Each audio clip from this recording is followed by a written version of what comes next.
I own that shirt. I'm pretty I sure still think we own should it. sell off our mocap suits for charity. Unwashed. Jeffrey Pierce. Where's the lady says? Ashley Scott. Sorry, Ashley Hart. Oh, yes. Ashley Hart. She was married. We didn't know the place was occupied. We're just trying to make our way through. Through to where? They're all right. But you know these people? Know him. He's my The goddamn chemistry was so good between The two of you them. and Jeffrey.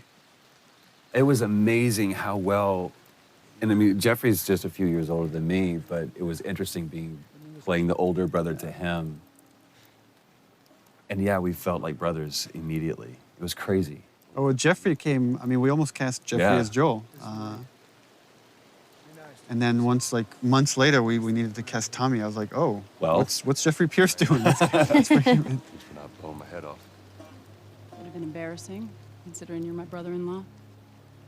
And Ashley Scott, she came really close to being cast as Tess. And Yeah. when we needed Maria, I was like, oh, We Ashley got a Scott. perfect person.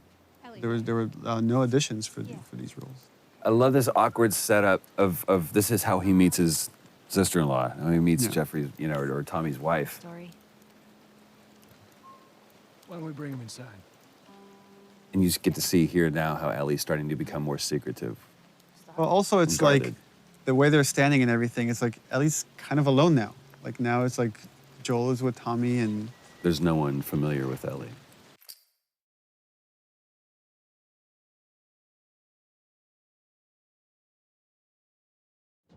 It's quite the crew you got here. Yeah, they're good men. This place gives them a second the chance. theme of redemption. Gives us all a second chance. So why'd you leave Boston? We went through this so many times, I've been on quite the adventure. and each one of them I thought was great in its own little version. It was just kind of like trying to pick the right one. But this is where you get to see Well, Joel's putting up a front here. I mean, he's trying to. he's pitching his little yeah. brother. And it's so interesting to see them slip how they're two different men, but they instantly go back into those roles that they were before. And just by the behavior here, you get hints of what happened in those 20 years. Right. How dark things went. Why bring her here? We're supposed to deliver to the fire. Like they're playing nice. Right, they were happy to see each other, but now it's like, It's oh, right right, underneath the you surface." haven't changed. You know where they are. I'm not asking for And that's so true to life. Like, especially with brothers, you go back to that. I push these buttons and you do this. This isn't for me, Tommy. This is for your damn cause. My cause is my family. And I loved, what Jeffrey was doing posture-wise, Jesus, boy. putting Joel on the offensive. And now he's just like insulting everybody here and Yeah. insulting his wife. Tommy, I need this. Again, just Joel just expects. I tell my little brother to do something, he needs to do it. Right. But I ain't taking that Which girl is off. totally based on my brother. This is how you gonna repay me, huh? Repay you. For all those goddamn years I took care of us. Took care. That's what you call it? I got nothing but nightmares from those years. You survived because of me. It wasn't worth it. Tommy here, Tommy and Maria show that even in this world is horrible, you could find peace in it. Right. You could build a community. You don't have to resort to these things that Joel has. That line was a great thing that Jeffrey improv'd on. Put your hands on me again. It's a good Southern phrase.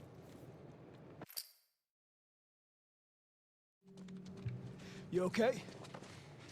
Yeah, I'm fine. Joel! Oh man, they were coming in from every direction. Then Maria was like, "We gotta run." That's where you She see drove over these tables. Tommy. Guy blasted Tommy realizes for the first time that Joel really cares for this girl. This isn't just a job. No. And that's where he has that change, and he's like, oh, crap. I need to talk to you. This is why he's asking me to do this. Absolutely not. You tell him to go find somebody else. And again, it's just such a real moment between a married couple. It's like What's that all honor and doing something for selfishness and everything else, that doesn't play in this world anymore. Those are archaic ideals. about? Tell you where the lab is? I don't want you to go out there because you're going to get killed, and we don't owe him anything. Because I'm sure all she knows is the 20-year-old Joel, 20-year-old version of Joel. Why would you risk your life for that guy? You hate him, essentially. One fuck up and then I I turn into one of those widows, okay? And for Ellie, it's important to show that she could just read Joel. She has this bullshit detector that just by the way he's answering her questions, she understands exactly what he asked Tommy to do. Maria. Here we go. Love this moment. Here we go. If anything at all happens to him, it's on you. The posture and everything. He knows he's in the wrong. He knows he can't ask Tommy to do this. Yeah. She's thankful, you know. Yeah, I know. I'll take that girl of yours to the Fireflies. You don't have to worry about it. He really cares for you. It's best this way. There's so much more behind it though than just care. It's Tommy showing that he's the bigger man, that he's the better man. That he's allowing his brother to be shallow and Well, selfish. he's allowed. I mean, I think he knows what his brother's been through. Girl of yours, she took He my knows arm, why she he can't threw go it through off. that again. Which way? Come on.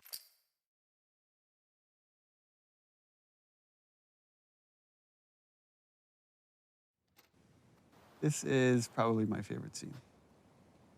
What a long day this was. About boys, movies, deciding which. I honestly think this is one of the best scenes that you wrote, Neil, It's bizarre. Get up. because it says so much about this world I say and no. especially Ellie, where she's at, and realizing how different and how much of a chasm there is between Running off like that, putting this yourself world and at that. risk? I agree. Goddamn stupid. Well, I guess we're both disappointed with each other then. What do you want? I think I really like about this scene is that Rid of me the whole time. they're both kind of, I guess, being selfish in a way, and yet it's coming from a place because they really care about each other. Like they don't understand that they both have been through horrible things, and they each think what they've been through has been worse. But I'm gonna end up like Sam. I love that she I calls him can't out on get that. infected. What are you so I afraid can of? take care of How many myself. close calls have we had? Well, we seem to be doing all right so far. And now you'll be doing even better with Tommy. Not her, you know. What? And it's like the stakes are high, and it's like, okay, well, then I'm gonna drop this bomb, not her. Mighty thin ice here. It's like, how many years has it probably been for Joel since he even like Don't bring thought up about that it, name. mentioned it? You have no idea what loss is. I think Joel's thought of that name every day, but I don't think he's heard it said. Has either died or That left. shove that you gave that was nowhere in the script. Fucking except for you. I think that came out of frustration, definitely, because when we had come back and we couldn't find it, and I wasn't necessarily frustrated with you, I was frustrated with us in the scene, and I was like, oh, fuck. It's so cold of Joel to do this, and I've had people on the team ask me to remove this part, that he's being too cold, and I'm like, no, it's like, because she's being so vulnerable and he's having these feelings, he's trying to shut it down. That's why he's being so cold. It was so important for me to keep that in there. When he says you're not my daughter, it's almost an insult. Inside already. And it's kind of the opposite of what he's feeling.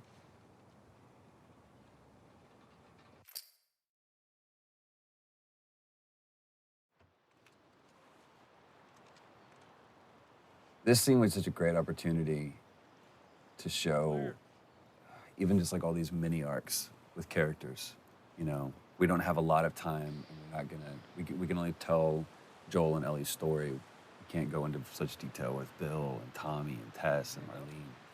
But you get this great resolution between these brothers because you get the full arc of it in just a short amount of time.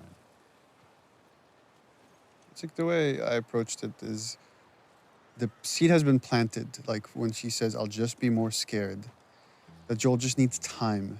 And in time, he will change his mind because he doesn't want any, deep down, he doesn't want anything that will hurt Ellie or. So over there, the idea is just this little horse riding montages. That change is brewing. And Gustavo's music doesn't hurt. What's so great about how this plays out is there's really nothing happening but just this passage of time. That used to be a level that you played through.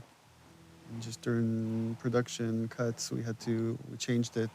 So it actually worked out better. It just became this idyllic idea that you never fully reach. You just see it from the outside. Movies tonight. Where is this lab of theirs? It's all the way out, University of Eastern Colorado. Pointing out the, you know, this moment that there was probably a time when these two used to watch college football together, you know, and calling out, he's like, go Bighorns, you know, for our college that we made up. I want one of their T-shirts so bad, University East Colorado, because Colorado is such a big state. I don't want her coming after me. Sorry for stealing your horse. Come back to town. Let's discuss it at least.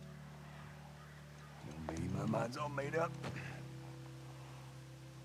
University, Eastern Colorado. How do I find this lab? It's in the science building. Looks like a giant mirror. You can't miss it. And the idea of offering Joel a place of refuge, a place of redemption. Well, and originally we had some, you know, I think there was a line that I threw in there or something. It was like maybe someday or something. It was just too on the nose. We ended up saying we don't need that. Yeah. This needs to be a. The look is enough. Well, and the offer to me is enough. Mm-hmm.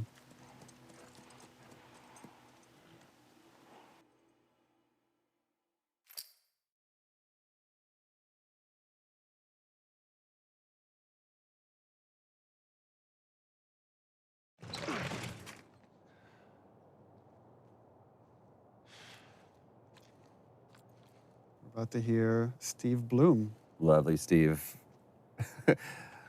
Silk-throated Steve Bloom. You're looking for the Fireflies. They've all left.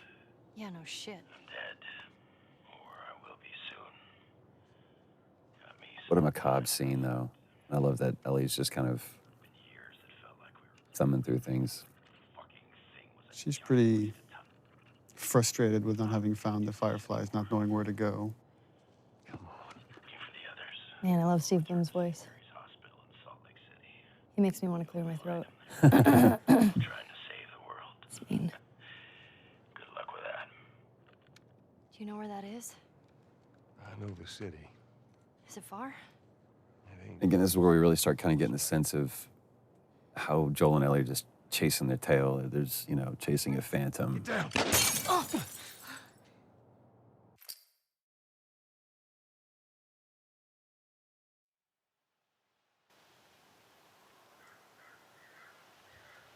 For me, is what I wanted from this is not to overplay it, not to like have Ellie cry or scream or.